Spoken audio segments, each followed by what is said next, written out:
It's not just deep red Texas and Florida. School districts in dozens of states have banned what they deem to be inappropriate books from school libraries, and there are plenty of officials, activists, and organizations pushing to add to the list. And Deep Blue, Massachusetts is no exception. Along the South Coast, as Colin Hogan has been reporting in the New Bedford Light, the issue's taken over a few different local school committee elections. In Dartmouth, which held its town elections this week, voters resoundingly rejected book banning efforts.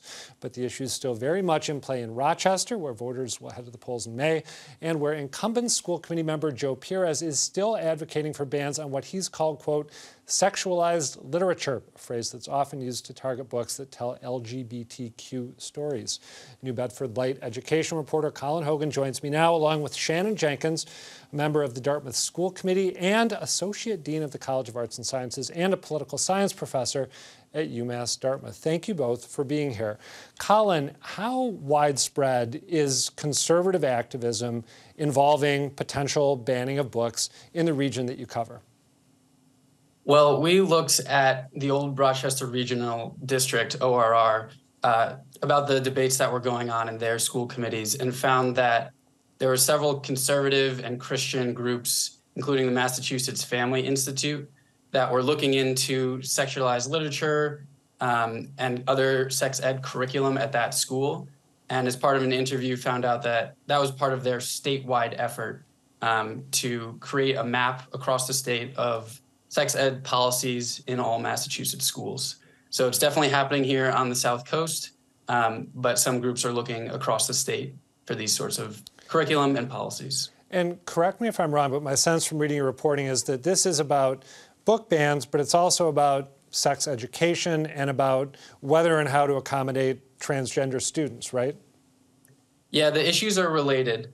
For sex ed curriculum and book banning, a lot of parent activists see what's available in the libraries as an extension of a culture that includes new ideas being taught through sex education, including acceptance of transgender students. So the issues are often merged together, but do work differently. What's available in the school libraries doesn't necessarily mean that it's taught to all students or as part of any curriculum, but at the same time, what's in sex ed classes may or may not be in the libraries, but parent activists see these issues as very much part of the same cultural issue. Shannon, you're a political scientist who happens to live on the South Coast. What might make your part of the state fertile ground for these efforts? So if you look at election results in the South Coast over the past, maybe decade or so, you can see that the region has really been trending, we might call purple. Fall River and New Bedford and other towns in the region were once solidly blue. You've seen a large increase in the percent of voters down here voting for Republican candidates. And in some local elections and even statewide elections, right, the vote goes to Republicans. So we're really one of the few sort of truly purple regions in the state, I think. And so it's very fertile ground to battle these sorts of things out because there's distinct differences of opinion. I remember talking with you last fall when Thomas Hodgson, who was then the sheriff of Bristol County, was seeking re-election. He ended up losing that race to Paul Hero. And maybe it's just me suffering from a journalist tendency to read too much into one event. But at the time I thought, I wonder if maybe the conservative influence on the South Coast, at least in Bristol County, is ebbing in light of Hodgson's loss. Was I jumping the gun there? I think maybe, and I think the reporting on these issues in local school committee elections down here has been really good. I think the New Bedford Light and Collins they're doing a great job about highlighting these tensions. And, as a school committee member, I can approach this as a political scientist and as a school committee member. We saw sort of activism really start to increase during COVID, the discussions about COVID, both on the left and on the right about pressures, about what to do in those decisions. But from my experience, it's been sort of that engagement from people who are more conservative and on the right that has been sustained post-COVID, latching on to these broader national sort of culture war issues that are a reflection of the polarization that we're seeing nationwide. I want to get back to your experience on the school board dealing with a different culture war issue. I think I can use that phrase here. But first, Colin, how successful have the activists who've been running on these issues been in the current election cycle? And I know, incidentally, the town elections in the communities that you cover, they're going on this month, they're going on next month, so it might be hard to make any definitive pronouncements, but how are they faring so far? Well, in the elections so far, the candidates who have spoken openly about removing books from libraries have not prevailed. But success might mean different things. The book banning debates definitely took over a lot of the conversations for these elections on both sides. And that comes at a time when in Dartmouth, teachers still don't have an approved contract. And a former school committee member described to me an impending fiscal cliff with the expiration of federal COVID funds from ESSER grants. So there's a lot of issues, but voters were really focused and their attention was drawn to a lot of the book banning and sex education issues. So success might mean different things, and these candidates have prevailed, but they certainly drove the discourse in a lot of these elections. We have a little bit of sound of one of these candidates, Lynn Turner from Dartmouth, who I believe, tell me if I've got this right, she was on the school committee, was outspoken on these issues. Thank you, she Colin. Was I not see on the school committee. She was seeking a seat on the school committee and failed to get it. All right, let's listen to a little bit of her on a local radio station talking about the book issue specifically. Honestly, I haven't been in the libraries to find out what all we have in our libraries, but that comes to my other thing about transparency. I think it is important that we see what books we have in our libraries, and yeah, we need to weigh in on that. Question for both of you. To my ear, that's kind of a squishy take when it comes to the book issues. Like it's equivalent to saying, I'm just asking questions, just looking for transparency and openness. Is that the tack that people who've been talking about, again, this constellation of issues, is that the tack most of them have been taking, or have they been, in fact, identifying specific titles and saying this doesn't belong here because the content is unacceptable? And both of you can hop in. Well, I'll start and just say that in Dartmouth, that was pretty representative of the tactic.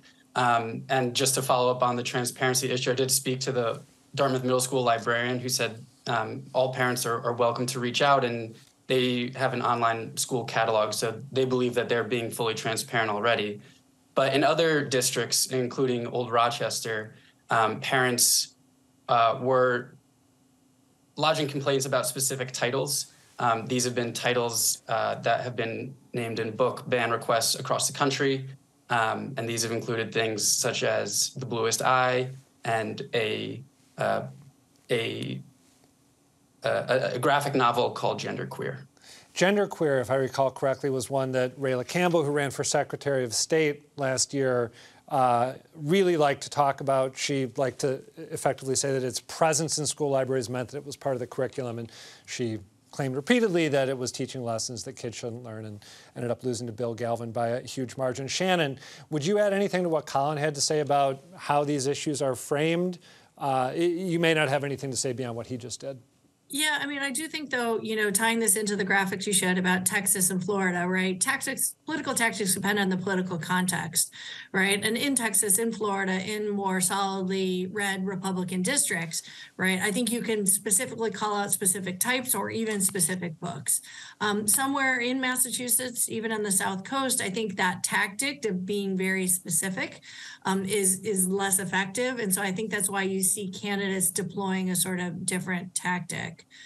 I also just sort of want to weigh in on the content of that, that comment, being on the Dartmouth School Committee, because I do think we are transparent, right? And, as many sort of, journalists have written about this, right? Librarians are there to work with parents, right? And they're there to have conversations. It's not that they're hiding anything. They welcome parents to come in and have those conversations. And, oftentimes on the right, when people talk about parents weighing in on these issues, it's about a certain type of viewpoint and a certain type of parent whose views they want to see reflected. There are other parents, myself included, who want to see these sorts of books in schools. We talk about, in the Dartmouth schools, some of our educators talk about windows and mirrors, right? Kids need windows to experience cultures, experiences, lives that are different from theirs. That's what literature does. Kids also need mirrors. They need to see their own experience reflected in the curriculum, in what they're learning. And so I think it's important to frame the parental rights discussion about reflecting the values of some parents and not all parents. Colin, do you think that the groups that you talked about that are looking into this, that see it as a political organizing strategy, including the Mass Family Institute, do you think that if they fail to pick up seats in this round of elections, that they're likely to drop their efforts? Or would you expect, based on the conversations you've had with them, that they'll continue pushing these sort of issues moving forward? I would expect that these sort of issues would continue. At least one organization I spoke with called Massachusetts the Tip of the Spear in National Culture Wars, and said issues including marriage equality for same-sex couples is still on his agenda for things that could, what he called a temporary loss in Massachusetts. That was Andrew Beckwith from Mass Family, right? Yes. So a lot of these issues, I think, are still in play that we thought were resolved. And I see book bans and sex education as continuing to be part of their agenda moving forward. Shannon, in your role on the Dartmouth School Committee, you were part of a back and forth over whether or not to keep the Dartmouth mascot. On a personal level, what was it like to be in the midst of that fight? Sure. I mean, that was, I think, a difficult time down here in Dartmouth. And, going back to your question of whether the South Coast is, becoming liberal, right? The results of that referendum in this community were a resounding no to that question. 80% of the voters voted to keep the logo. This is a Native American influenced mascot, I should mention. Some viewers will know, others won't. Correct. Yeah. And so, there was a lot of polarization about that issue, right? And as political scientists, we talk about valence issues where people just sort of, they don't have to educate themselves. They just know in their gut, right, where they stand on those issues.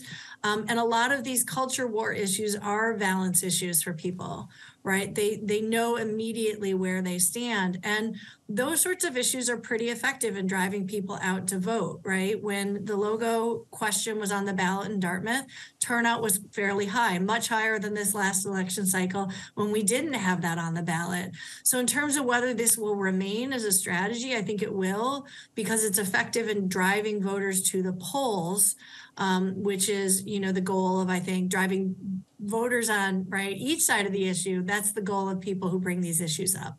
All right, Colin Hogan, Shannon Jenkins, thank you both.